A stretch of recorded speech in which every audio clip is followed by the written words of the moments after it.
Hi everyone, it's Katie with Beat the Brew, and today I'd like to do a little bit different of a video.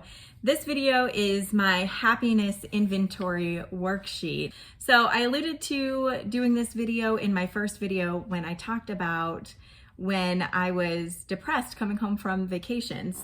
We always go to Mexico in February and have a lovely, just husband and wife vacation. And when I came back, I was like depressed. I didn't want to be back. And like some of that for sure was just because we live in the Midwest, and when we come back, it's winter and we have to endure the winter.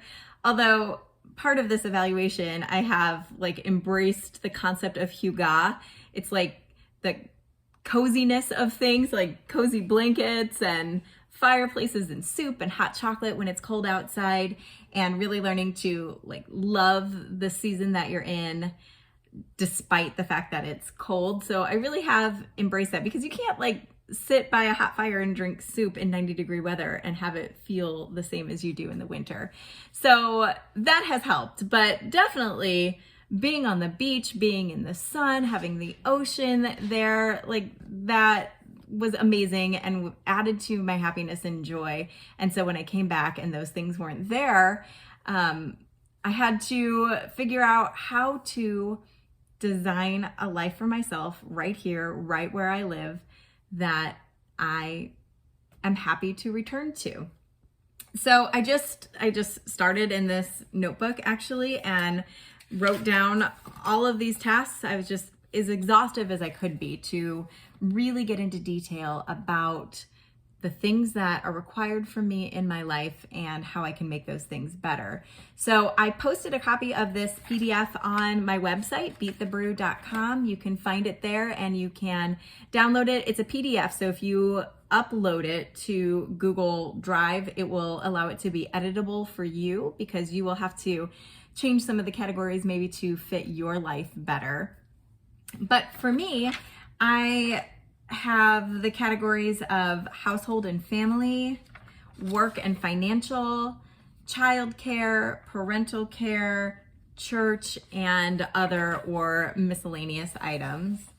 And your categories will probably be similar to mine, but all of the detailed items under those lists will be different, will be changed, because every life is different. So that's why you've got your own copy to go through and do this with me. So I really tried to be exhausted with the different tasks of the things that are required from me in each of those categories. So for example, under household and family, I've got daily cleaning and I've got deep cleaning, and I've got a bunch of different individual tasks, and you can see those. But to me, daily cleaning and deep cleaning are two different things. So daily cleaning, I need to like wipe down countertops and do the dishes and clean up after dinner, and those are things that happen every day, whereas deep cleaning is a completely different task. So those are totally different. So they're listed differently on my chart.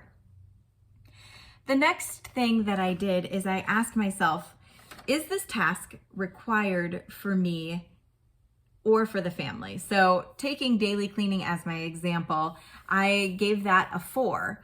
So I did list a key. There's requirement levels like 0 to 5. 0 meaning nobody needs it, it's not required, to 5, it's absolutely essential and it has to get done.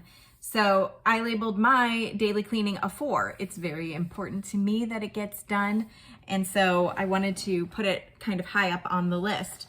But part of this process is figuring out, okay, what tasks am I doing that no one requires, that maybe I could just eliminate right off the bat, that I think people need, but they actually don't, or they can do it for themselves and they don't need it from me. So finding out the requirement is an important part of this step. And then the next column about the tasks is how much time is needed, either daily, weekly, monthly, or annually. What kind of task is this? So for the daily cleaning, I put that I need about 30 minutes a day. So I know that I need 10 to 15, however long it takes for a pot of coffee to brew in the morning to do all of those daily cleaning tasks that are out in my living room. But then I need to do things like tidy up in the bathroom, in the master bedroom, make my bed, tidy up after dinner. So all of those things go in the daily cleaning. And I said it takes about 30 minutes. It might take more or less for you depending on what you're trying to get accomplished. But identifying the amount of time that it takes is going to be really helpful. So then the next column, and this is a really important one.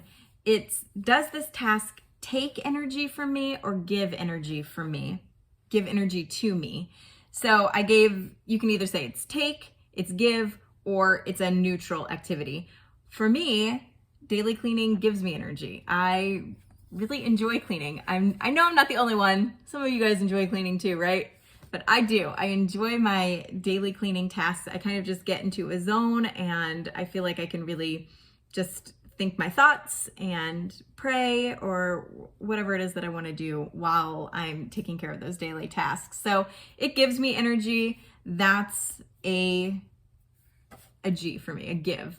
But conversely, like grocery shopping sucks the life out of me. I hate grocery shopping.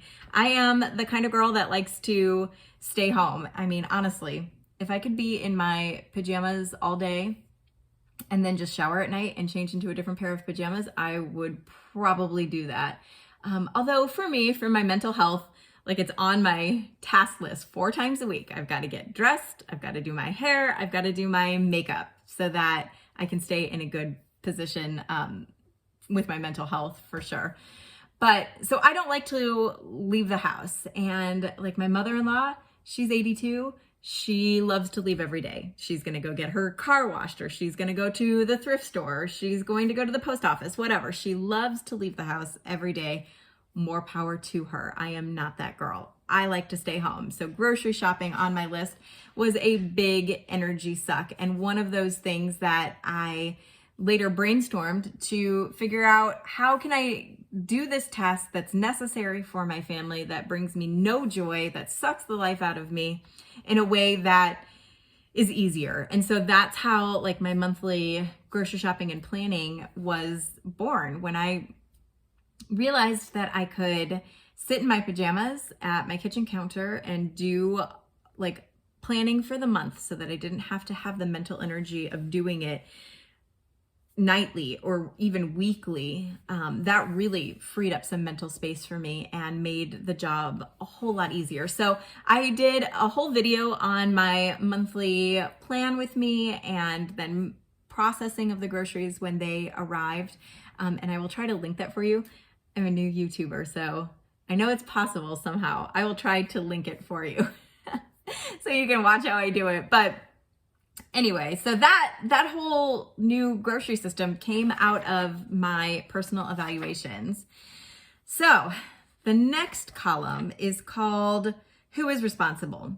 So for me, daily cleaning, I'm primarily responsible for what I call our public spaces. So like maybe you and your spouse did premarital counseling and you guys decided right off the bat who was going to be responsible for what. That's awesome. Rob and I did not do that. And so we ended up just falling into like traditional gender roles when it comes to household chores. And that mostly works for us. We have done a few things where we have tweaked it, but it does mostly work for us. And I love being a stay-at-home mom. I love taking care of my household. I'm good at it.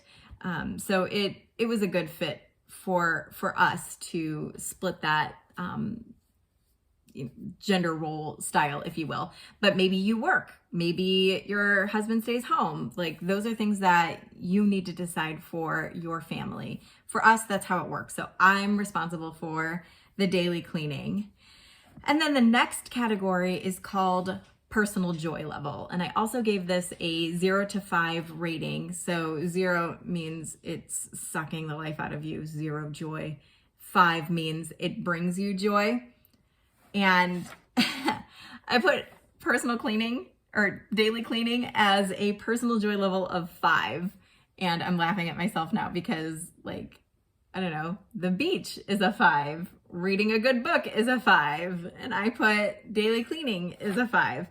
Okay, whatever. That's how it is. I like to do it. So it doesn't suck the life out of me. It brings me joy.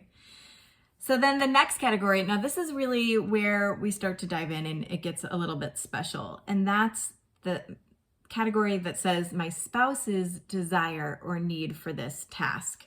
So for example, like I thought that like laundry was super important to Rob, that he wanted all of his clothes cleaned, daily, and that it was super important to him. And when I asked him about it, he was like, as long as I have something to wear, I really don't care how frequently it gets done. So identifying how important it is to your spouse can change the way that you do things. The next category is children's desire or need for a particular task. So this is just a way to identify, hey, am I making lunch for my kid every day and they're not eating it, or they would prefer to buy lunch? Maybe I could organize a system in which they earn money to purchase their lunch by doing daily chores for me or something. Just basically identifying, am I doing something that I think is required and really is not and can let go or delegate it in some way? And then I have a section called notes. So for me, I just am recording like my personal thoughts about that particular category. So with the daily cleaning, I wrote that I need a clean environment to focus on other things. And I also really enjoy the results. So for me, if the house is a disaster, it's really hard for me to focus on other tasks that need to be done. I like to have a clean environment. And once I have a clean environment, I feel like I have a clean mind in which I can start to tackle other things. Even if those other things are simply reading a book and enjoying myself, I don't have those tasks hanging over my head. So that's important to me. And I also really enjoy the results. I'm the kind of person that likes things very clean and organized and picked up and streamlined and minimal, honestly. So those were my thoughts about that particular category. And so I had those noted for myself. And then the real beauty, any change to this task. So that's where you're going to go in and, like I did with my grocery shopping, identify that I hate this. It is a low joy activity for me, but a high need for my family. So it has to get done. How can I make this easier on myself? And that's when we decided to invest in Instacart. So this was before like coronavirus and before Walmart pickup made everything easy. So you can like pick up Walmart groceries for free, Target groceries for free now, which is beautiful. And I do that now, but this was back at the beginning. So we decided that it was worth it to spend a little extra money for me to have those groceries delivered. For me, going to the store, picking out the items, bagging up the items if I'm at Aldi, loading them into the car, unloading them when I get home, it was exhausting. It was physically and mentally exhausting for me and not something that I wanted to continue to do. So for some of you, grocery shopping is like the break of the day. You love to get out. You love to wander the aisle of shame at Aldi and just pick up new things for yourself. Like, fine. If you love grocery shopping and that brings you joy, awesome.